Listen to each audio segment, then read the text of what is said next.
Jolly good show, Major. The champ is here! The champ is here! The champ is here! The champ is here! The champ is here! The champ is here! The champ is here! The champ is here! The champ is here! The champ is here! The champ is here!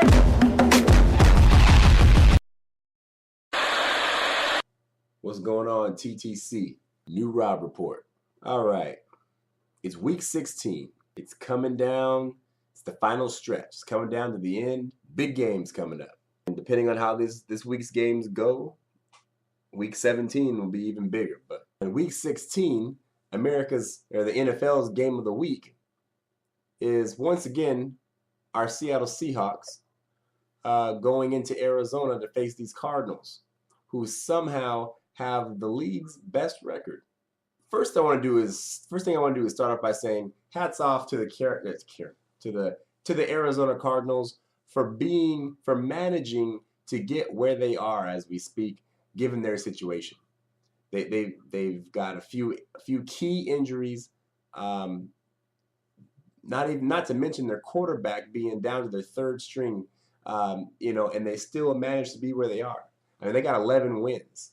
11 wins is hard to get when you're healthy all season long. So, I don't know if it's Bruce Arians, or are they getting lucky, or did they have a favorable schedule, or what, or were they just hot at the right time? But the Arizona Cardinals got 11 wins. And look where they're sitting. They made it a point last season that they were not going to end up like they were last season with double-digit wins and sitting on the outside looking in. Now, they're only one win better at this point than they were then, and I don't think they're going to win any more games this season. But either way, good on them. On to this game. I hear a lot of folks talking.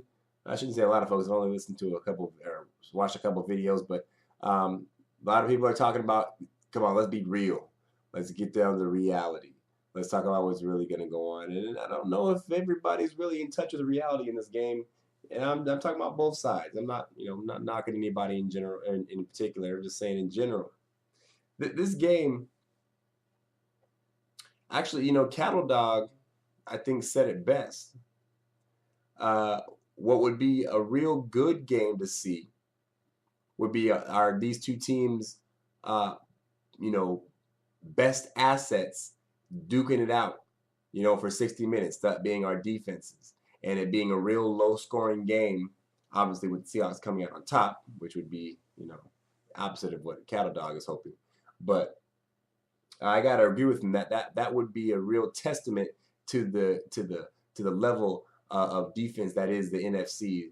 The whole MO behind the NFC West is our defenses. So it would be a testament to that to see a low-scoring defensive struggle for 4 quarters on Sunday night. However, I don't think that's going to be the case. Now, I say this giving consideration for the fact that Seattle's offense has not fired on all cylinders very often this season at all. Yeah, we've won 10 games, but in only a few games this season have we really been on point, all the way on point on offense. I'm not ashamed to admit it. I'm a realist. We've managed to, do what we had to do to win on offense, score when we had to. But have we been just firing on all cylinders? No, absolutely not. In this game, I see Ryan Lindley giving us plenty of opportunities with good field position. And it's because of that reason that Seattle is going to win this game by double digits. Okay, 10 plus. It could be worse. Ryan Lindley, as of right now, since 2009, has the worst. He holds the record. It's not a NFL historical record, but since 2009, no quarterback has put up a worse season in statistics and ratings than Ryan Lindley. I believe it was 2011 or 12. Was it 12? 2012? Ryan Lindley.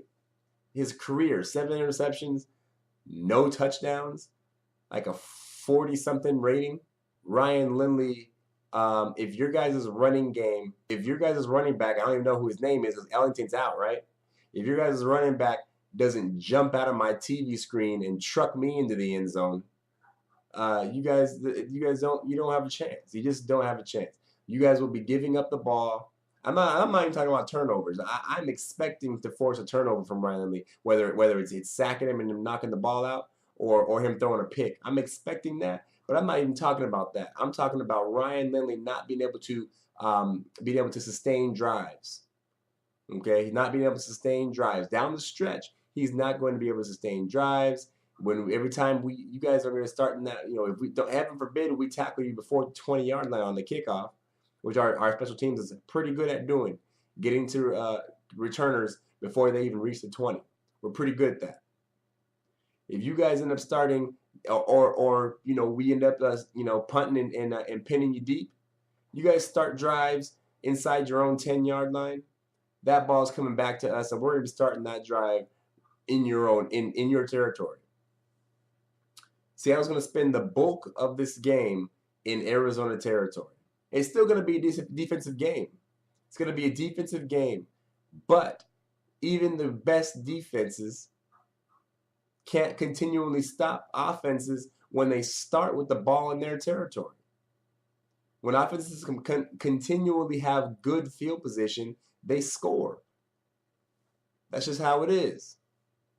And that is the reason why Seattle's going to win this game. And that's why this game is not going to be close. It might be close, early. But down the stretch, it's not going to be good. As we get into the second half, when Seattle has a touchdown, maybe a 10-point lead, and, Arizona's going to start to press, the game is going to fall more into Ryan Lindley's hands, very incapable hands. And that's when the mistakes are going to happen. That's what's going to happen. You heard it right here first. I see Marshawn Lynch having a better day. You guys did a real good job of holding him up a couple weeks ago. But I don't see that being the case this time. Marshawn Lynch will run the ball. He will run the ball well, if for no other reason than because he's going to have plenty of opportunity to do so. So his per carry average may not be so high, but Marshawn is going to have more than 39 yards or whatever you held him to in Seattle. The Seahawks rushing game as a whole is going to produce. And if you find a way to stop it, you start stacking the box, we're gonna find people open. You got Patrick Peterson back there. He's a great player. Not gonna take anything away from him. Patrick Peterson's only one man. Now you can try and jump on the bandwagon about Seattle's offense, our receivers not being all that great, and that's a mistake to make. It's a mistake to say that our receivers aren't great, and that's the reason why we're not going to win, because our receivers make plays, okay? We don't have a Larry Fitzgerald, but we don't need a Larry Fitzgerald. Now, Larry Fitzgerald's going to be playing this week. He wasn't playing last time. I don't believe that Larry Fitzgerald is going to be that much of it's got to be the X factor that's going to turn that game around for you guys. We are fully capable of holding Larry Fitzgerald. Richard Sherman has proven that numerous times, over the last few years that he can be held up. Okay, so Fitz can be taken care of. All right, he's gonna get his catches, but a game breaker, I don't think so. This game is gonna come down to field position, and field position is going to be the key. Field position. It's going to look like, Seahawks just went in there and just beat up on the Cardinals, right? But to the untrained eye, that's what it's going to look like. To the untrained eye, they're just going to see points on the board. They're going to see Seattle with Seattle looking like they're running over the Cardinals. What the football fan is going to see is, the student of the game is going to see is field position, time of possession. These are the things that are going to do the Cardinals in on Sunday night. You're not gonna be able to keep the ball in your hand. 3 and outs. Ryan Lindley can't do it. Not against the Legion of Boom. Even in, I don't know what you guys' nickname for the Cardinal Stadium is, but even at University of Phoenix. So that's all I got. I don't even got a whole lot of hate to spew. I didn't really get a whole lot of hate, in the Hate Week videos. I watched Cattle Dog. I watched Cool Town. You guys are both very humble in your approach to your videos, which is fine. Not every Hate Week has to be a whole bunch of ridiculous shit talking like we just got done with last week. But we're taking this one. Seattle wins this game. Takes over the lead in the division. As long as we end up in a 3-way tie that involves the Cowboys, we get to the tiebreaker over Dallas. As long as it's a 3-way tie. I don't know if you guys know how that whole tie-breaking procedure works. If it's a 2-way tie, head-to-head is the first tiebreaker if they're not in the same division. 2 teams that are not in the same division, if they're head-to-head, if they're tied, head-to-head is the first tiebreaker in a 2-way tie. In a 3-way tie, it goes by, I think, winning percentage versus like teams, I believe, or conference winning percentage, one or the other. So in a 3-way tie, we actually get in over Dallas. But if we end up in a 2-way tie with Dallas, Dallas takes a spot over us. So assuming that Dallas is actually in the running at this point, Dallas might lose, who knows. But anyways, I'm not gonna go too deep into playoff seeding. But yeah, hey, this is just like last year. Think back to last season. Later in the year, not this late, but it was later in the year. We had to go to MetLife Stadium in New Jersey and play against the Giants. Kind of a dress rehearsal, if you want to call it that. Get a chance to see what the locker rooms are like, play on the field, smell the air, get a sense of the environment. Why? Because we'll be back in a few weeks. Same situation here. We're going into University of Phoenix. Now, we've been there before, but this time it means a little bit more. Going into University of Phoenix, maybe even, picking out our lockers for the game in February. Getting a sense we're going to be here in a couple months, month and a half. That's how it's going to go down. Seattle takes first seed in the playoffs. The playoffs, once again, for the second straight season, go through the clink, and nothing more has to be said after that. Fuck the Cardinals. Go Hawks.